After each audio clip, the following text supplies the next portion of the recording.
Hi everyone. 안녕하세요. 전나리 선생님입니다. 자, 오늘 science는요. Mysterious distant object could be a new dwarf planet. 자, 일단요. 신비로운 아직 완전히 밝혀진 게 아니라는 거죠. 멀리 떨어져 있는 이런 천체가 어쩌면 새로운 우리가 dwarf planet이란 건 뭔가요? 외행성, 아주 작은 행성을 얘기하는 거죠. 외행성일 수도 있다. 이렇게 제목을 잡았네요. 뭐가 하나 발견됐나 봐요. 그렇죠? 자, 방금도 나왔던 distant, 뭔가 거리감이 있죠. 멀찍이 떨어져 있는.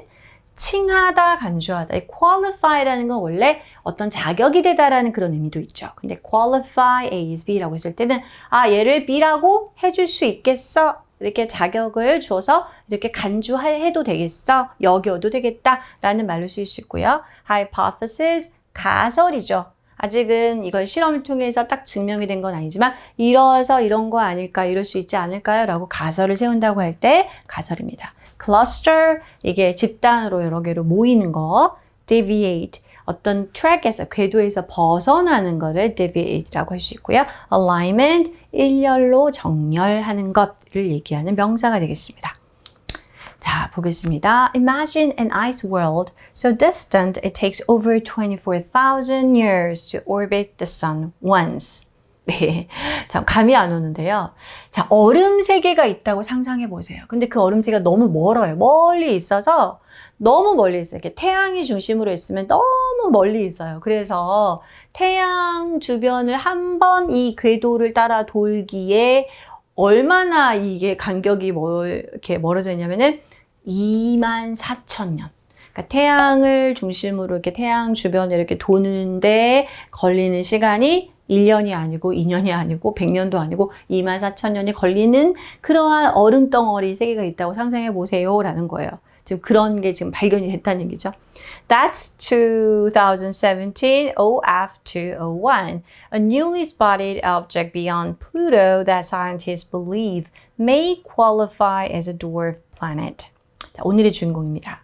2017 OF201, 201이라는 이제 이름을 명령을 한 건데요. 새로 발견된, 포착된 천체가 되겠습니다.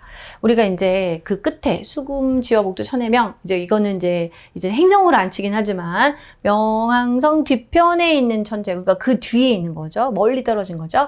과학자들은 어쩌면 이번에 발견된 2017 OF201이 외행성으로서 이제 간주될 수 있지 않을까?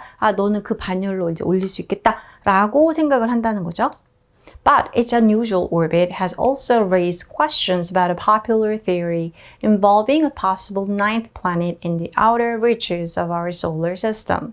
자, 그런데 이제 조건이 있잖아요. 과연 우리 솔라 시스템에 속해 있는 행성이냐라고 봤을 때 그의 그 궤적이 좀 특이하다는 거예요. 그래서 뭔가 의문을 제기하고 있습니다. 그 행성의 독특한 궤도가 좀 의문을 제기하는데요. 인기 있는 대중적인 이 이론이 뭐냐면은 9번째 행성으로 우리의 태양계 바깥에 멀리 떨어진 곳에 9번째 행성으로서 이게 가능하냐와 관련해서 뭔가 일반적인 이 이론에 대해 조금 이거는 맞을까라는 의문을 제기한다고 합니다. Astronomers found 2017 OF201 by analyzing old telescope images taken between 2011 and 2018. 자, 천문학자들이 2017 OF201 이것을 발견했는데 뭘 통해서 했냐면은 2011년도와 18년도 사이에 찍힌 망원경에 찍힌 이미지들을 옛날 거를 갖다가 분석하다가 발견한 거예요. They noticed a faint moving dot. 그러니까 이제 발견을 늦게 한 거에 셈이니까 어떤 면에서는 이게 잘 안 보였겠죠? 희미한 불빛의 움직이는 점이었던 거죠. In different parts of the sky. 이 하늘에 이제 뭔가 다른 부분에서 희미한 빛을 내면서 움직이고 있는 점을 발견한 거예요. Based on its brightness and speed, scientists estimate it is about 700 kilometers in diameter, likely large enough for gravity to shape it into a sphere, a key feature of dwarf planets. 자, 그래서 그 행성의 그 점의 밝기와 속도에 기반으로 해서 과학자들은 추정했습니다. 아, 이게 직경이 한 700km쯤 되겠구나라고 이제 추정을 했고요. 그 다음에 여기 뒤에 보겠습니다. large enough. 우리가 enough to 부정사로 연결이 되죠. 뭐뭐하기에 충분한. 보통은 우리가 enough는 앞에 형용사나 부사가 나옵니다. 자, 이거 할 만큼 충분히 크다라는 거예요. 자, 근데 이 to 부정사 앞에 우리가 소위 얘기하는 의미상의 주어가 앞에 붙었습니다. 중력이 그것을 하나의 구체로 형성할 수 있을 만큼 충분히 크다라는 구조가 되겠습니다. 근데 이게 뭐냐면은 바로 우리가 이게 외행성일 수 있지 않을까라고 퀄리파이를 시키려고 했는데 바로 이 dwarf planet, 외행성이 갖고 있는 중요한 특징이 바로 이거라는 거죠. Unlike the neat orbit of planets like our Earth, 2017 OF201 follows a stretched path. 근데 이제 아까 약간 의문도 있다고 했는데요.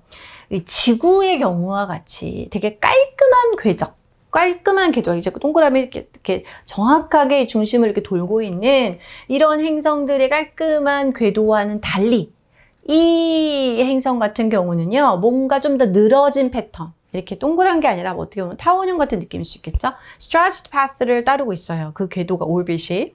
It swings as close as 7 billion kilometers from the sun and as far as 245 billion kilometers. 이게 왜 stretched path냐면은 70억 킬로미터만큼이나 이렇게 가까워졌다가 또는 멀 때는 2450억 정도 킬로미터로 멀어지는, 그러니까 그렇게 stretch가 쭉 뻗어나가는 듯한 궤도를 그리고 있기 때문에 뭔가 이렇게 좀 깔끔히 떨어지지가 않네? 이렇게 생각을 한다는 거죠. 2017 OF201's strange orbit challenges the Planet 9 hypothesis, which was proposed in 2016 by Caltech astronomers Michael Brown and Konstantin Batygin. 자, 2017 OF201의 좀 독특한 이상한 궤도는 이제 도전장을 내민 거죠. 즉 행성 9번 가설에 도전장을 내미는, 이거 아닌 것 같은데 라는 거예요. 그리고 이게 뭐냐면 누가 이제 이거를 가설을 제안을 했냐면 칼텍의 천문학자들입니다. 마이클 브라운과 컨스탄틴 바티겐이 이제 2016년도에 제안이 되었었는데 이분들에 의해서 이게 맞겠어? 라고 이제 또한 도전이 된다는 거죠. The idea suggests a massive unseen planet, possibly a super-Earth, shapes the orbits of extreme trans-Neptunian objects, TNOs, causing them to cluster in space. 자, 이 아이디어가 제시하는 개념 뭐냐면 엄청나게 크고 보이지 않은 행성, 우리가 이제 보통 super-Earth, 슈퍼 지구급 그런 것이, 자, orbits of extreme trans-Neptunian objects는 뭘까요? 우리가 넵튜니언이라는 거는 이제 해왕성형이 되겠죠. 그래서 극단적인 해왕성형 천체의 궤도를 형성한다는 거죠. 슈퍼 지구급 행성들이. 이러한 것이 결과적으로 어떤 결과를 낳냐면 우주에서 얘네들끼리 모이게 된다는 거죠. 그러면은, however, astronomer Jia-Xuan Lee noted that, 자, 이번에 문제가 된 이거, 2017 OF201 deviates significantly from the orbital alignments of most extreme TNOs. 자, 극단적인 TNO, 그죠? 이 해왕성 너머에 있는 천체들의 얘네들이 이렇게 모이게 되는데, 이들의 정렬에서 궤도적인 정렬, 이렇게 정렬을 이루고 있는 데에서 이 행성의 경우는 많이 벗어나 있다는 거예요. 이상한 거 아니야? 이거 아닌 것 같은데? 라고 이제 어떤 다른 편의 의견이라고 할 수 있겠죠? Study leader Xihao Cheng of the Institute for Advanced Study in Princeton added that this object is only visible during 1% of its long orbit, and that many more like it could be out there, just too far to detect.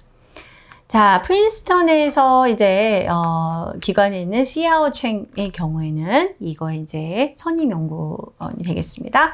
자, 이 경우에는 뭐라고 덧붙였냐면 이 전체는 그냥 그 긴 궤도의 행적 중에서 1% 동안만 보일 뿐이다라는 거예요. 그리고 many more like it could be out there. 더 많이 있을 것이다. 그냥 너무 멀어서 탐지가 안 될 뿐이지 라고 이제 덧붙여서 얘기를 했습니다. He said that even with powerful telescopes, we'll still have much to explore in our own solar system. 그가 말하기를 아주 강력한 망원경이 있다 하더라도 그걸 가지고서도 우린 여전히 우리 자신의 그 태양계 안에서도 정말 탐험할 게, 탐사할 게 너무 많다. 아직도 여전히 너무 많이 남아있다. 라고 얘기했다고 하네요. 자, 이렇게 해서 우리는 들어도 정말 정확하게 알고 말하는 건지 저도. 근데 어쨌거나 이 행성의 문제, 우리가 한동안 그 행성의 그 수, 이게 진짜 행성에 해당하느냐 아니다, 이거는 외행성이다, 이렇게 이제 얘기했던 논란들이 계속 있었잖아요. 그런 문제도 있었는데요. 이번에 또 발견된 게 하나 이제 논란 이슈로 이제 올라온 거죠. 밝기와 속도를 기준으로 과학자들은 이 천체의 지름이 약 700km이며까지 나왔죠. 중력에 의해서 구형으로 형성될 만큼 충분히 클 것이 그런 게 가능하다라고 뒤에 덧붙여 얘기를 했습니다. 자, 여기에서 이 단어들을 올바르게 배열해서 완성을 한다면 어떻게 될까요? 우리가 enough to라는 기본적인 투부정사 문형에 있어서 추가된 걸 보도록 하겠습니다. 그러면 large enough죠. 충분히 크다라는 거예요. 뭐가? 중력이 그것을 이러한 형태로 형성하게 할 만큼이라고 해서 large enough for gravity to shape. 이렇게 순서를 배열해 주면 되겠습니다. Okay, this is all for today. I'll see you next time. Bye bye.